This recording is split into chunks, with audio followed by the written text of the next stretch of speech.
trying to look at some of the bright side. Even the Journal today, I was kind of laughing because they said, as bad as this is, think of what it would be without Manchin and Sinema. I mean, we have a lot to probably thank them for, but it's still pretty bad. But not as bad, Jason, in terms of capital gains. Suddenly, that's not where it was. Not the overall tax rate. Marginal.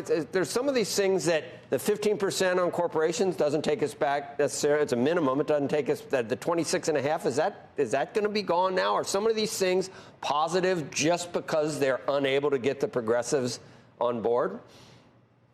I think, Joe, that's a good interpretation. From a market perspective, this is not nearly as bad as we had feared at our shop for the past 9 months. It doesn't mean that it's good policy. I'll make that proviso. I think it's actually, it's hard to feel good civically watching this process. But I would say from a market perspective, this is turning out to be better than what we had expected in terms of the corporate tax rate, in terms of big pharma.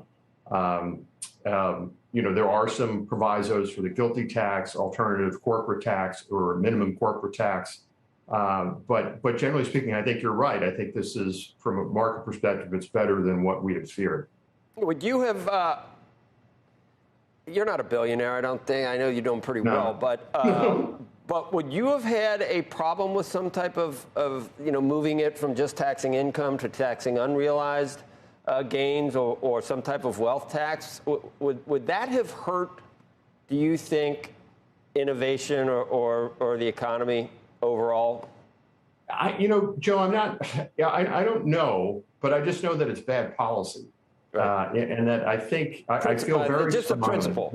Just a principle. Exactly. And you cross the Rubicon. Nobody's safe after you do that. Yeah, who knows where it ends when they really get going? I mean, the alternative minimum tax introduced in the 60s was supposed to, I believe, initially it was supposed to hit something like 200 wealthy families. Yeah, next thing you know. And then it wound up hitting 30% of taxpayers. And so, the U.S. tax code is made up of 3.5 million words.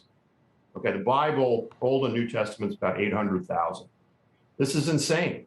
It's absolutely, it causes such enormous frictional costs for businesses and for regular people that are trying to figure out the tax code, as opposed to investing in their businesses or focusing on their families. Jason, it's crazy.